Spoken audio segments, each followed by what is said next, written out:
You're completely safe to work in. Either side of the forearm, you're safe to work in. Anywhere on the forehead, as long as you know where to enter, is safe to work in. The center. Safe is a relative term. To implant jewelry, Steve cuts open the skin and separates it from the tissue underneath. He then inserts the jewelry and sews the wound shut. It's basically surgery, something only licensed doctors are supposed to perform. Aren't you performing surgery? I don't heal the sick. I don't prescribe medicine. I'm not performing surgery. Surgery is cutting into diseased flesh. Cosmetic surgery is not diseased flesh, but it's still surgery. Plastic surgery goes through the epidermal, through the fascia, through the muscle, into the bone. All the work that I do, I never go any deeper than the subcutaneous layer.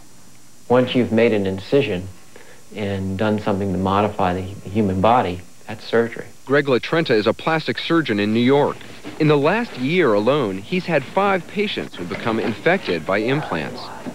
You can get very virulent infections from non-sterile devices placed under the skin that can result in loss of an extremity. You could actually lose an arm. Correct. Nearly 24 states have begun to enact laws regulating the piercing industry, but so far none have done anything about implants. Steve claims he's never had any problems with his implants, and his clients seem unconcerned about health risks. Jeff Goldblatt works in a piercing studio. At 31, he seems to enjoy the attention he gets because of his implants. I can't go to the store without somebody coming up and grabbing my hand and touching on my implant or asking me how it was done, did it hurt. To me, it's... Joe Aylward has 10 steel spikes in his head. He's 36 and single. Everyone in the world has seen a hair mohawk. I wanted to have the first metal mohawk. The easiest way to get attention, to gain recognition, is to do something strange. The problem is that it's like a one-trick pony. I mean, once you've done that shock and people have seen it, the same people won't get shocked anymore unless you do something else. And so things begin to escalate. Things are escalating quickly in the world of body modification. One night, Steve Hayworth invites me to a warehouse to watch what he calls the ultimate form of body modification.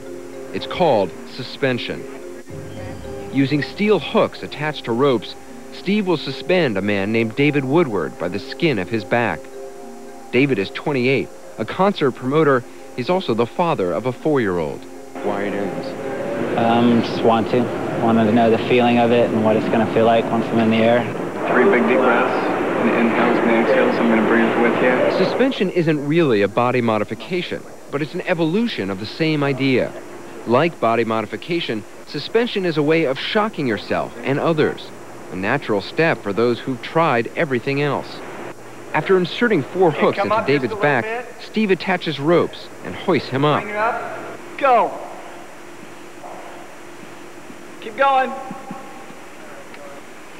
Up, up. The pain is intense, but quickly subsides. Soon, David spins in ever-widening circles. He stays up for nearly 5 minutes. Afterwards, he says he feels a tremendous rush. Big time now. Just keeps coming in. You can feel it going from like your toes up. Really neat feeling. Native Americans used to do similar suspensions as part of their tribal rituals. It was a way of showing their strength and gaining religious visions. David claims while on the hooks, he saw a vision of his father, who died 8 years ago. He was kind of a churchgoer, and I don't know if he'd like the lifestyle I have now. So, seeing him smiling, I think he does. The real fear is, where will this evolve to? Where do you think it will evolve to? I think it will evolve to a place that's more permanent damage. I think that will be the sign of strength, quote unquote. So I think that's what's scary is that they will look for something that even only the riskiest, the most out there ones will do, and that's pretty far out. Suspension is gaining a following across the country. Remember Essie? Well, it turns out she's begun practicing it as well. Why did you want to be suspended by hooks in your back? I don't know. It's a difficult question. Why? I remember thinking to myself, wow, I'm flying. I mean, people who saw it described it as angelic. Despite her love of body modification, Essie hasn't been able to tell her parents about it. I love this stuff. It's my life. I mean, it's difficult to, I kind of feel sometimes I'm living, ooh, that I have to hide it from my family. Because it's who I am. And you don't think they would understand? They just don't get it. They just don't. They'll think, oh, where did we screw up? You know, why is our daughter a freak? And I'm just not. You know? Perhaps in the end, body modification is simply a way of rebelling, a way of joining an obscure social group. Perhaps it masks some deep-seated pain. The one thing those who modify their bodies do seem to have in common is a need to push the envelope, beyond common sense, beyond even a clear understanding of what they're doing and why.